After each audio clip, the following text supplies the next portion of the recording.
আসলে আপনারা ইতিমধ্যে অবগত হয়েছেন গত 12 তারিখ আমাদের নীলফামারী উত্তরা ইপিজেডের এভারগ্রিনে কর্মরত একজন কর্মী, তার নাম হচ্ছে আপনার সাইদুল ইসলাম সাইফুল। সে গত 12 তারিখ নিখোঁজ হয়। এই মর্মে 12 তারিখ সন্ধ্যায় হচ্ছে তার বাবা আমাদের নীলফামারী সদর থানায় একটি সাধারণ ডায়েরি করে। যেহেতু সে এভারগ্রিনে কর্মরত উত্তরা ইপিজেডে, এবং আপনারা জানেন যে গত এই মাসের শুরুর দিকে আপনার উত্তরা ইপিজেডের শ্রমিক অসন্তোষ দেখা দেয় এবং তার পরিপ্রেক্ষিতে আইনশৃঙ্খলা বাহিনীর গুলিতে একজন নিহত হয়। ফলে বিষয়টাকে আমরা অত্যন্ত গুরুত্বের সাথে নেই যে আমাদের কাছে ইনফরমেশন ছিল বা তার পরিবারের লোকজন জানায় যে তাকে অপহরণ করা হয়েছে। এর প্রেক্ষিতে আমরা তাকে আমাদের যে টেকনোলজিক্যাল যে পার্টগুলো আছে এগুলো এবং গোয়েন্দা তথ্যের ভিত্তিতে আমরা তাকে খোঁজাখুঁজি করি। পরবর্তীতে আমরা এক পর্যায়ে গতকাল রাত 9টা নাগাদ তাকে আমরা সৈয়দপুরের একটা জায়গা, যেটা হচ্ছে সাথী ফার্মেসি নামক একটা জায়গা থেকে তাকে আমরা উদ্ধার করতে সক্ষম হই। অ্যান্টিব্যাকটেরিয়াল অ্যাডিটিভ যুক্ত সেরা ওয়াটার ট্যাঙ্ক বিশুদ্ধ পানিতে ব্যাকটেরিয়া জন্মাতে দেয় না। আমরা তাকে উদ্ধার করে আনার পরে তাকে প্রাথমিক, যেহেতু আমরা তাকে কর্দমাক্ত অবস্থায় তাকে পাই, তাকে আমরা প্রাথমিক চিকিৎসা দেই। তারপরে আমরা এসে তাকে জিজ্ঞাসাবাদ করি এবং আসলে প্রকৃত ঘটনা কি তার রহস্য উদ্ঘাটনের চেষ্টা করি। জিজ্ঞাসাবাদের এক পর্যায়ে সাইদুল ইসলাম জানায় যে সে মূলত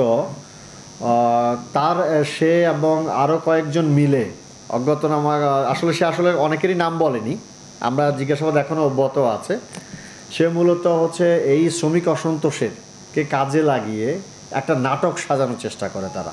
যে নাটকটার প্রেক্ষাপট ছিল যে যদি সে আত্মগোপন করে, সে এক পর্যায়ে স্বীকার করে যে আমি নিজে আত্মগোপন করি, এবং সে বেলা 12টা নাগাদ সে আপনার উত্তরা ইপিজেড সংলগ্ন এলাকা থেকে সে বাস যোগে রংপুরে যায়। সেখানে সে একটা লম্বা সময় অবস্থান করে। তারপর সে ওখান থেকে সিরাজগঞ্জের একটা এলাকায় গিয়ে ওখানে নেমে যায়, সোলঙ্গা নামক একটা স্থানে সে নেমে যায় এবং সেখানে সে রাতটা অতিবাহিত করে। পরবর্তী দিন সকাল আবার 11টার দিকে, অর্থাৎ 13 তারিখ, সে 12 তারিখ নিজে সে আত্মগোপনে যায় এবং 13 তারিখে সে সকাল 11টা নাগাদ আবার সিরাজগঞ্জ থেকে ব্যাক করে। আমরা তাকে গোয়েন্দা তথ্যের ভিত্তিতে আমরা তার তথ্যপত্র বিশ্লেষণ করে তার মুভমেন্টটা আমরা দেখি। সে বিকাল নাগাদ এসে রংপুরে পৌঁছায়, সন্ধ্যায় এসে সৈয়দপুরে পৌঁছায়। তারপরে সে নিজে তার চাচাতো ভাইকে সে ফোন করে, একটা সন্ধ্যাবেলায় ফোন করে বলে যে আমি অমুক জায়গায়, আমাকে অজ্ঞান করে ফেলে রাখা হয়েছে, তোমরা আমাকে নিয়ে যাও।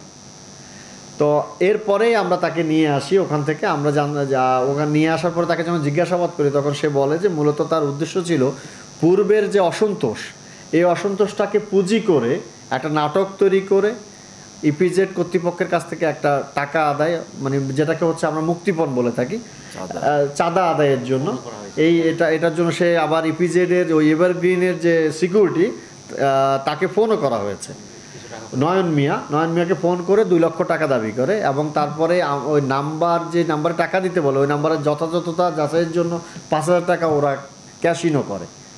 তো এটা ছিল মূল প্রেক্ষাপট। আসলে তাদের মূল উদ্দেশ্যটা ছিল শ্রমিক অসন্তোষের মাধ্যমে সারা দেশের কলকারখানাগুলোতে একটা শ্রমিকদেরকে পুষলিয়ে একটা অসন্তোষ তৈরি করা এবং দেশব্যাপী দেশের অর্থনৈতিক অবস্থাটাকে ধসিয়ে দেয় এবং দেশের ভাবমূর্তি বিদেশের কাছে ক্ষুণ্ণ করা। এটাই ছিল তাদের মূল লক্ষ্য। আমরা জিজ্ঞাসাবাদের শেষে জানি যে যেহেতু এটা কনস্পিরেসি এবং এটা একটা ক্রিমিনাল কনস্পিরেসি, যার প্রেক্ষিতে আমরা আইনানুগ ব্যবস্থা গ্রহণের জন্য আমরা ব্যবস্থা নিচ্ছি এবং তাদের বিরুদ্ধে নিয়মিত মামলা আমরা রুজু করব।